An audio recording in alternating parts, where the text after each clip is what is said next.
Radio. In studio, we have the process. Actually, we need to know the basis of where did you guys come from? Who started this group? Well, my name is David Asher, and I'm here with Garrett Owen. We are the two founders of the band, and we're friends in high school. We were neighbors in our little neighborhood. We live in a little town up north called Vassar, which is kind of between Saginaw and Flint.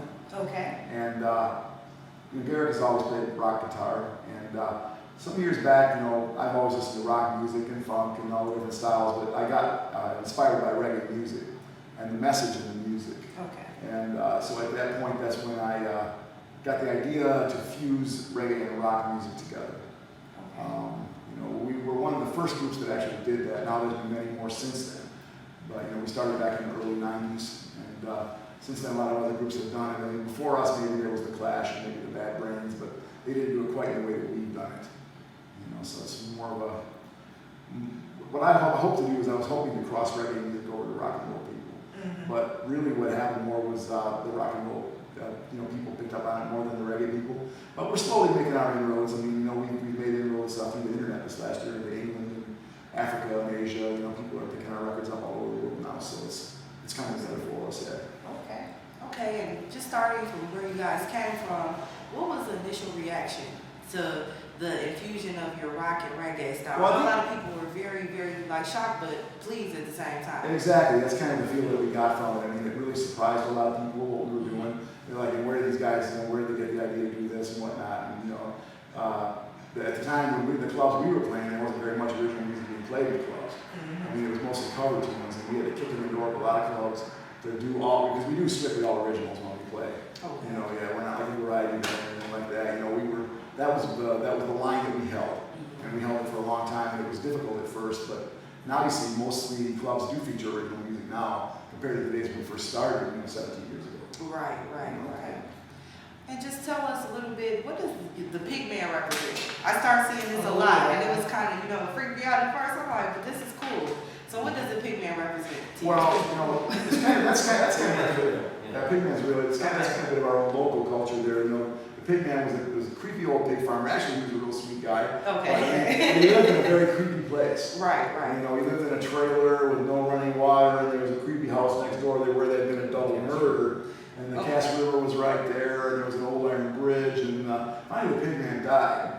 And he was tormented by rednecks, and they'd shoot his pigs from across the river with bows and arrows, and really torment the guy. That's great. You can feel his ghost around that place when you walk out there now. It's very, very weird, especially in the winter when everything's really still. It's a creepy place. It is. Oh my gosh. Yeah. So when it comes to your music, is there any particular message you try to engage or spread across your art? Absolutely. Well, the message is Rastafari. Okay. The truth has to cover the earth like the water covers the sea, and that is what we strive to do: is get that Rastafari messages out. Rastafari is a conception of the heart. That is what it is. I mean, a lot of people say, well, you can't do it if you're not a dreadlock, if you're not a black person, if you're a white person, whatever. That has nothing to do with the message of Rastafari. The message is to learn the half that's never told. In fact, it's not the half; it's the 3/4 that's never told. Okay. The history in schools, they don't teach you about Emperor Haile Selassie.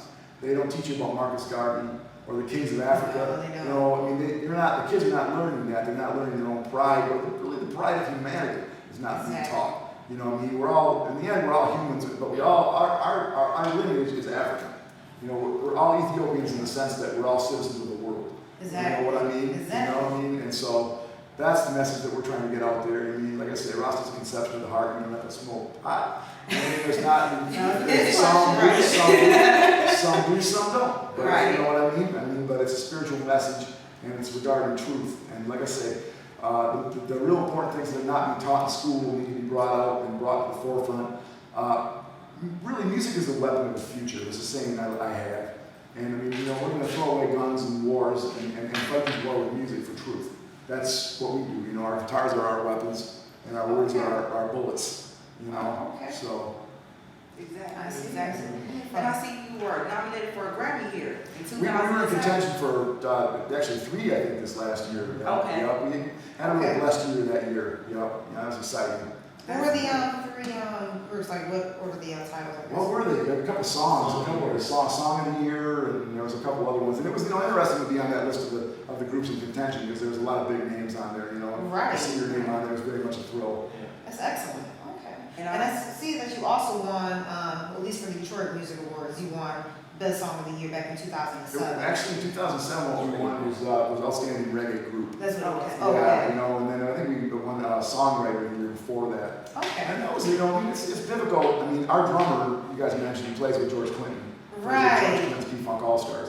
And people in Detroit know Gabe. He's played with, Bernie Worrell, and he's played with this band, Enemy Squad. And a lot of different groups from Detroit know him. But from us coming from, he joined us, he joined us 8 years ago. Okay. Or almost 10 years ago now. The time just flies. And so it's been the same three people in the group, me and Garrick and myself, David, and Garrick and Bill Heffelfinger, our bassist. And then Gabe joined 8 years ago. But to get people in Detroit to give you the props or notice you when you're not originally from down here, you really have to put your time in the trenches down here, play the clubs down here, get to know the people down here. Mm-hmm. So we really focused on that. I mean, Detroit really is our home away from home. Right. And, we spent a lot of time down here, and a lot of friends here, and fans. And we had a little office that we operated down in Redford for like 12 years. Okay. So, We're from Redford, Right. right? Still out there. right. So we had a little office down there, and just kind of basically kept it as a little base of operations, where we had somebody working, all day, half the night, on our behalf. Right. And now we have a little office out that we work with our attorneys out in New York. They're out on Madison Avenue, and they work with a lot of people in the reggae business, like Slime and Robbie, Okay. 90 Observer, and people like that. So we're kind of operating from there now, even though we're still here.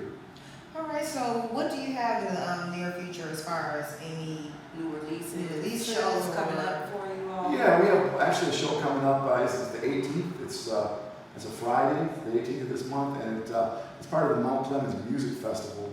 Okay. It's at a club called Barleycorns. I think they have like 130 bands playing in Mount Clemens that weekend. It's kind of like the Detroit Music Conference a Okay. couple years ago that they had. So that hear that everybody? Was it Barleycorns? Barleycorns, yeah. Barleycorns. The address, I'm not sure what it is, but go on our website. It's theprocessonline.com, and that'll take you to our MySpace and our Facebook and all that good stuff. We'll have it all posted on our Facebook too. So for all you who are interested, also look up Dreamy Weathers on Facebook, and also look up Isis Franklin or Candace Franklin Right. on Facebook as well. So we'll have that posted for you guys as well. Cool. Okay, wonderful.